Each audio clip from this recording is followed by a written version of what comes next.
Baik, di artikel sebelumnya atau di video yang teman-teman lihat dengan scan QR code-nya, saya akan jelaskan ada 4 layer di Human Factor Classification System eh, yang didasarkan kepada cell models. Ada 4 layer, cheese models, ada 4 layer, diantaranya layer pertama itu unsafe X, ini layer pertama.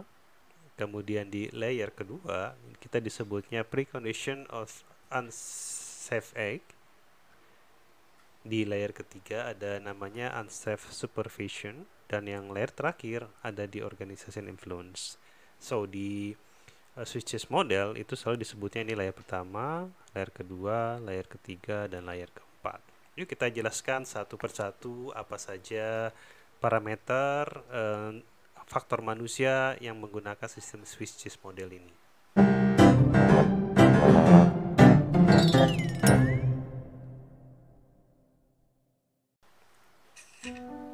Baik, kita akan bahas di layer keempat ya. Layer keempat kita bahas di organization influence. Nah, apa itu organization influence? Layer-layer apa, faktor manusia apa saja yang mempengaruhi di organisasi influence.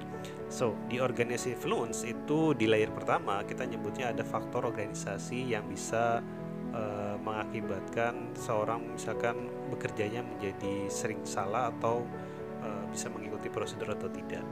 Nah, di setiap organisasi yang teman-teman bekerja ataupun teman-teman yang ingin bekerja, pasti di dalamnya itu ada namanya manajemen. Manajemen ini adalah orang atau manajerial yang membantu atau bisa memberikan memberikan arahan-arahan terkait dengan apa yang teman-teman lakukan ketika teman-teman bekerja atau berada dalam suatu organisasi tersebut. Pasti ada organisasi atau ada manajerial orang yang menyusun, apakah itu dari pihak kepegawaian, keuangan, yang ibaratnya mesinnya yang mengatur ritme kerjaan di organisasi tersebut.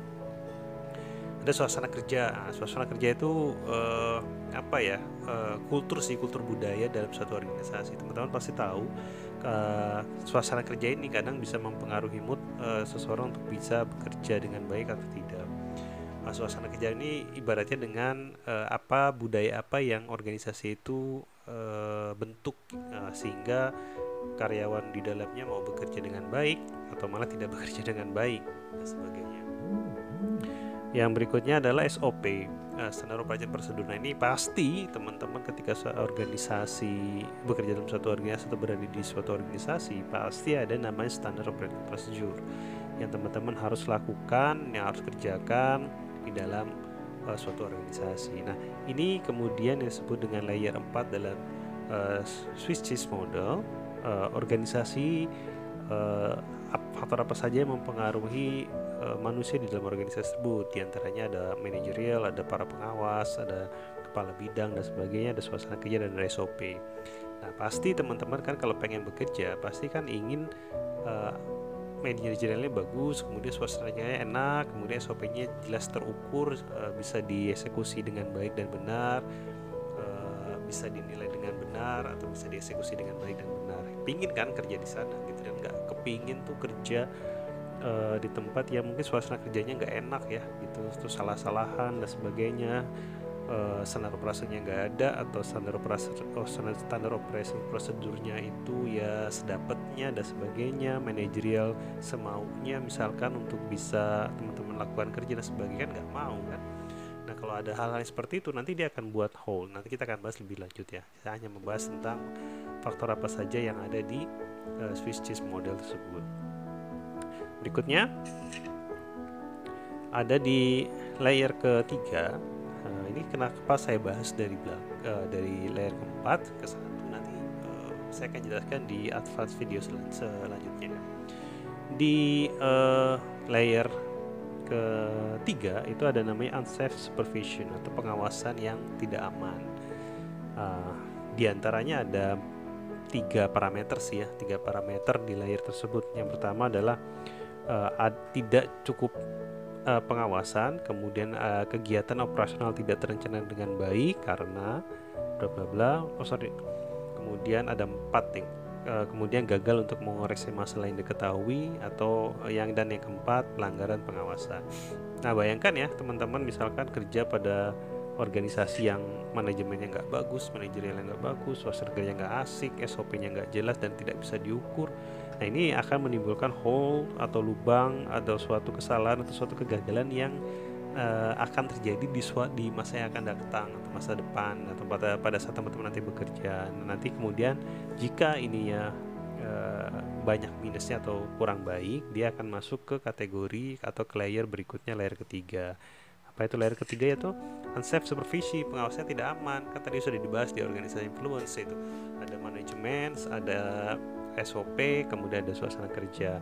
Nah, misalkan itu nggak baik gitu, misalkan teman-teman bekerja pada suatu organisasi yang di organisasi influence-nya kurang baik, maka bisa juga sih nanti misalkan tidak cukup pengawasan. Misalkan teman-teman bekerja di sana, pengawasannya kurang, nggak ada yang ngasih panduan, kemudian tidak ada yang ngasih memberikan doktrin operasional yang baik dan benar karena SOP-nya mungkin tidak jelas dan tidak terukur, kemudian tidak cukup memberikan pengawasan yang baik untuk melakukan mitigasi dari bagian manajerial, kemudian tidak memberikan pelatihan kepada teman-teman ketika teman-teman bekerja, kemudian tidak bisa melacak kualifikasi yang pas, kompetensi yang pas, personil yang pas untuk bekerja di wilayah tersebut. Jadi siapapun bisa kerja misalkan. Dan juga tidak bisa melacak kinerja. Misalkan teman-teman hal kerja ini nggak bisa dilacak, yang penting kerja, datang, dan tidak bisa dinilai gitu, tidak ada performance indicatornya gitu, key performance indicatornya ketika teman-teman melakukan kerja gitu. Nah, ini ada di layer nomor 3 di switches model ini.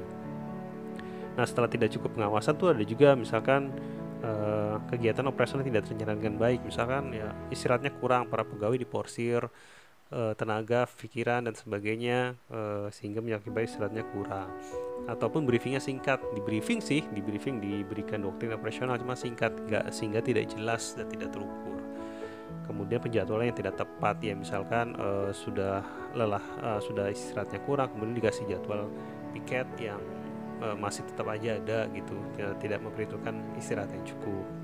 Atau memang sama-sama karyawan baru, kemudian di coupling atau dikerjakan bareng, sehingga memang dua-duanya belum ngerti nih doktrin operasional dengan baik. Nah, mungkin bisa juga.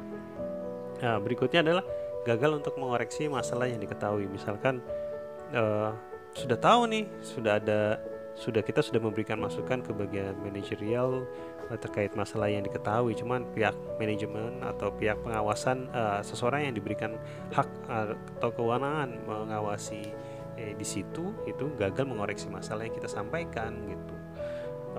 Kemudian dokumen yang kita berikan juga mungkin gagal diperbaiki, ya tidak ada follow up terkait dengan dokumen yang kita perbaiki, dan tidak ada tindakan korektif terkait dengan masalah yang kita temui dan kita coba perbaiki, dan sudah kita laporkan juga, gak ada melaporkan cenderungan ke atas dan sebagainya ke pihak manajerial yang lebih lanjut dan sebagainya.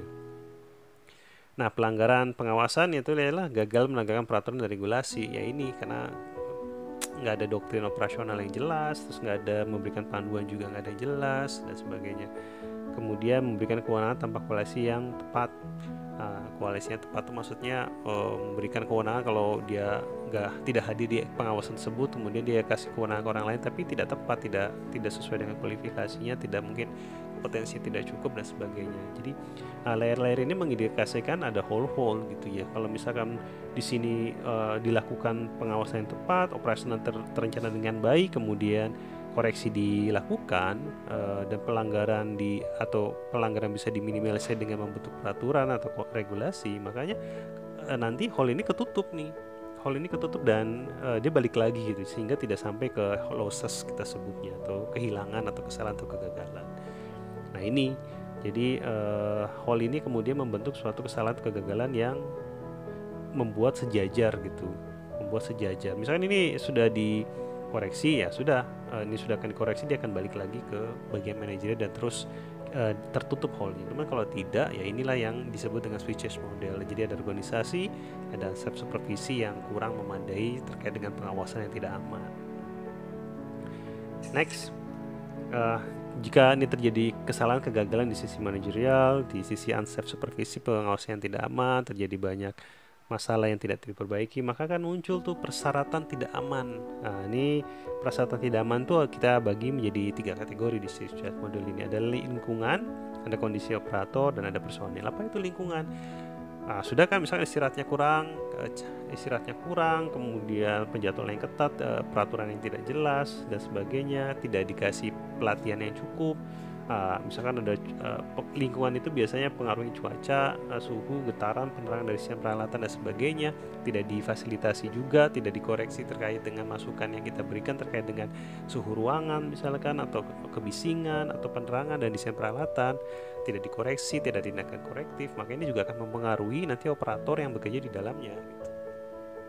Nah, kalau teman-teman berada pada posisi ini, ya harus terus melakukan tindakan korektif kepada pihak manajerial. Kemudian di kondisi operator ada kondisi mental yang mempengaruhi aja, stres, kelelahan mental, kurang motivasi. Ya, ini apa? Akibat dari mungkin dari layer keduanya pengawasannya tidak tepat, tidak aman dan sebagainya.